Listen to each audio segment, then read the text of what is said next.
Hi guys, this is Vitaly with AFT Dispatch and A2C Logistics, and in today's video, I'd like to speak with you about some conflicting signals out in the trucking industry. But first, roll the intro.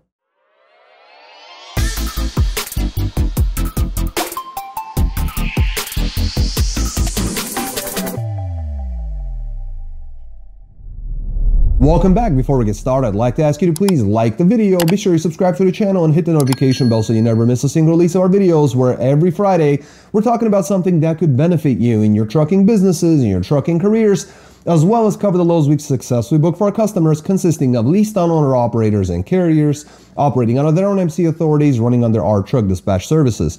As always, guys, big thank you for all the likes you provided in all the previous videos. Please do keep them coming.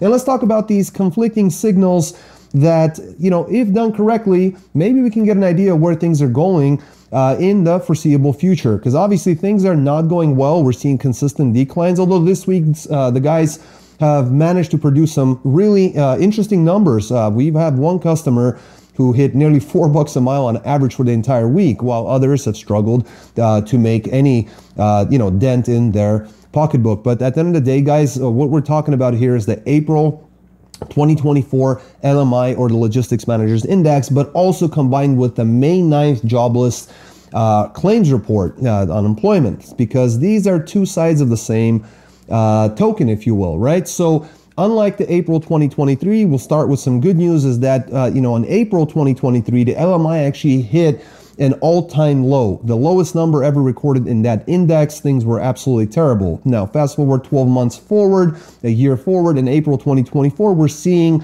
the highest level since September of 2022. So we'll take it. This is all good. But where's the actual money?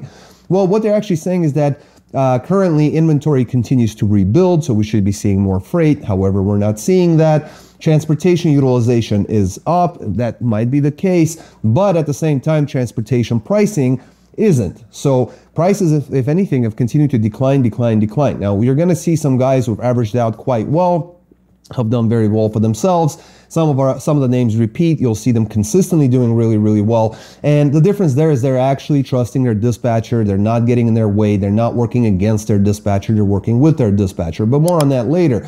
Ultimately, transportation utilization up, pricing is not up. And when we're looking at the May 9th jobless claim report, the unemployment report figures that just came out, things are not looking all that rosy, because there's a significant rise in unemployment claims. There's a broader economic slowdown that we're looking at here. And we're also looking at truly a cooling labor market, right? People that are unemployed generally don't spend a lot of money. Now, we're also seeing a bit of a split into where people are spending their money. Now, we talked in the past about consumer sentiment. We talked about the strong consumer spending in the United States of America, but that's also shifting. Folks are switching from products to services, to traveling, to experiences. None of those things have anything to do with trucking. And so we're seeing a decline in demand. We've been seeing a decline in tonnage, in freight availability, in the rates that you guys are experiencing on a daily basis. And basically the only increase we've seen is an increase in frustration. So we are seeing a broader economic slowdown, but trucking generally gets the brunt end of that. And being that we're looking at lagging numbers, what we're experiencing is probably going to get considerably worse moving forward, because while the LMI might be very nice and rosy, again, unemployed people don't buy products. Unemployed people tend to pinch their pennies, and unemployed people are not going to drive the economy forward and increase GDP and spending. That's just not how it works. So I would say, expect a temporary trucking boost for the time being, if this inventory rebuilding is going to affect us in the latter months of the spring and into the summer of 2024 due to this inventory rebuilding. Certainly, cross our fingers, hope for the best. So what we're really looking at is a potential for short-term growth at the moment. However, got to be real. Overall, there's a lot of uncertainty in the market. There's a potential for long-term economic slowdowns that will impact trucking demand later in the year. So if things are tough now, you guys better get ready. And I would say this is the time to get a hold of a dispatcher, whether us or someone else. Get someone on your side, on your team, who's going to be working with you, not against you. And if that's us, then wonderful. You can reach us at the phone number, our website, and we'd love to be able to discuss these things. And this goes double time for owner operators, because you guys find yourself in the exact same market, but yet the lease-on outfit that you're working with often might be charging you way too much money, and the dispatchers might be a little weak, not bringing in the kind of gross that you should be getting in this market. So I'm going to switch over the camera. Going to look over loads we book for our customers. If you have any comments, questions, or concerns, please leave them in the comment section below. Make sure to smash the like button, subscribe to the channel if you haven't done so, and hit the notification bell. I'm going to switch over the camera. We'll look over loads we book for our customers, and I'll see you guys in just a moment. Welcome back. Let's take a look at some of these loads. Guys, this week we have vans and reefers. Everyone did quite well. One person was absolutely exceptional. Antonio is the name. Making money is his game. Guys, let's start off with Antonio. Regular dry van coming out of Hammond, Indiana. One pick 3 dropper to Rossford, Ohio, Bedford, Ohio, and a final in Midland, Pennsylvania. It is a heavier load at 45,000 pounds of tin ingots. However, 438 loaded miles booked at 1590. Got him an easy 363 a loaded mile. Then Morgantown, West Virginia to Friendly, West Virginia. A real quick run. 42,000 pounds of plasticizers and resin. 82 loaded miles booked at $800, got him $976 a loaded mile. Then Marietta, Ohio, coming out to Wortland, Kentucky with a 43,000 pound load of super sacks. It's 127 loaded miles booked at $650, got him $512 a loaded mile. Then Wortland, Kentucky, zero deadhead, coming out to Whitmore Lake, Michigan with a 43,000 pound load of bagged bulk bauxite. 314 loaded miles booked at $700, got him $223 a loaded mile. Finished off real strong out of Monroe, Michigan, coming out to Newport News, Virginia with 5 drops. However, very light freight at only 20,000 pounds of transportation component systems. 649 loaded miles booked at $24.50, got him $378 a loaded mile. Excellent job, Antonio. Excellent job on the dispatchers handling this customer. Friday to Friday, grossed $6,190 gross. Ran only 1,610 loaded miles for that money. Got him an excellent rate of $384 per loaded mile average. Excellent job, sir. Absolutely excellent job, especially for this market. Next, we got Helly, a new customer for us, in his reefer coming out of Sherman, Texas, going to Hernando, Mississippi with a 43,000 pound load of beverages. Temperature was set at 35 to 45 degrees on a reefer.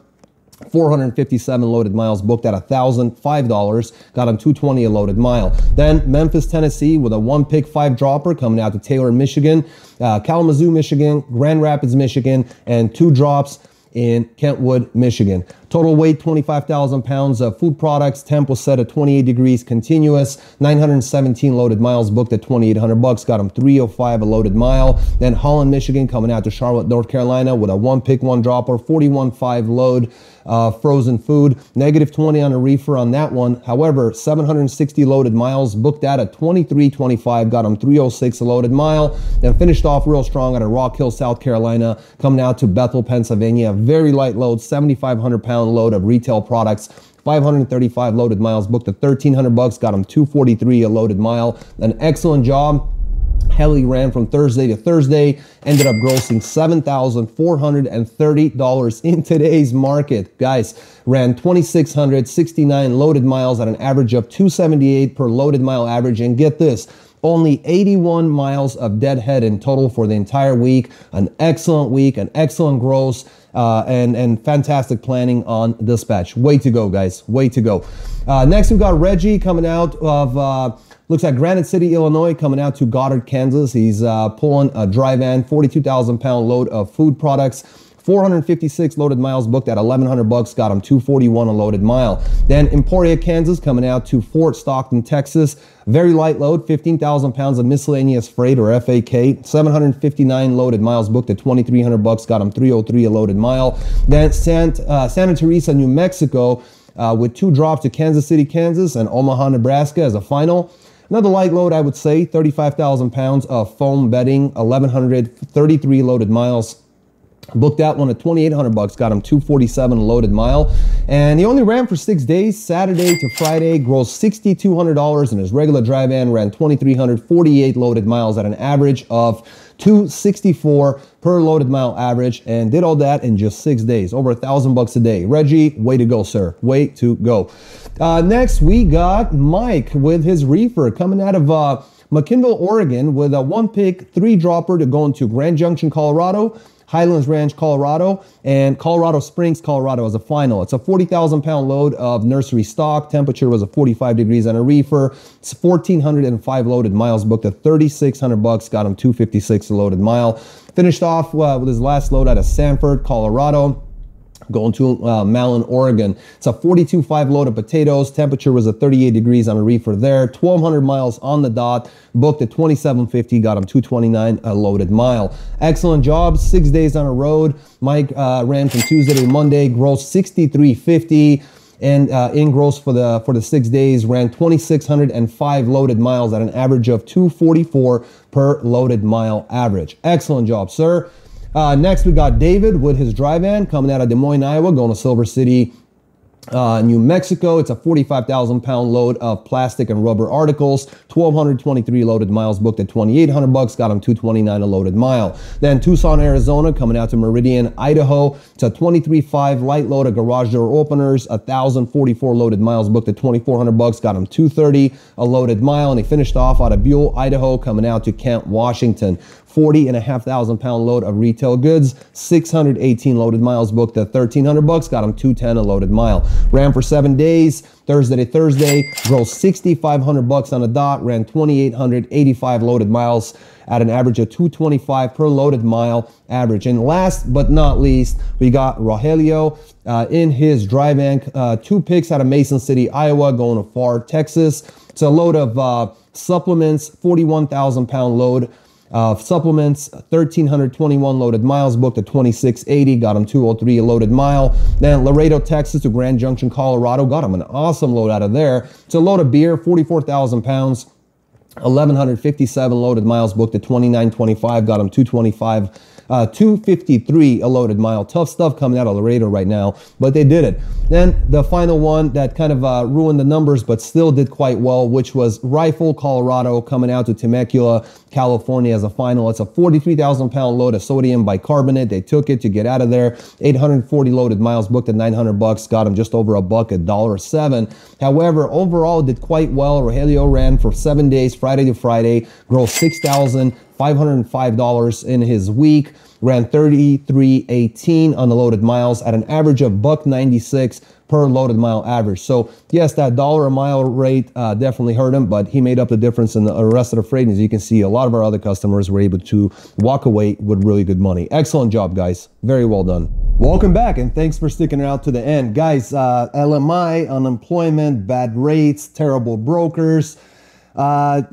You add to the list, you've got enough headaches. The last thing you want to be doing is, driving a truck, booking your own loads, filling out packets, arguing with brokers to, get you the money that you really should be making in order to sustain yourself and to be able to stay in business. And on top of that, like I said, you still got a truck, you gotta sleep, you gotta eat, use the facilities. There's just too much on your plate. We completely understand it. There's a lot of dispatch services out there. Unfortunately, most of them aren't worth their salt. There's no replacement for displacement. There's no replacement for experience. We've been doing this for well over a decade. Our dispatchers are very, very experienced. We know what we're doing. We've helped a ton of companies be able to make it and actually exceed their expectations, be able to actually expand even during these crazy market conditions. Now, whether or not you want to expand, that's on you. But the bottom line is right now, everyone is struggling. The kind of stuff that I'm hearing from my dispatchers, the kind of stuff that they're hearing from brokers, I don't want you to deal with that. And if you want to be able to make it in this market, whether you're a carrier, whether you're a lease town owner operator, get in touch with us. Super easy. Call or text 801-448-6363 or go to our website at aftdispatch.com. But more importantly, until next week, stay healthy, be wealthy. Take care.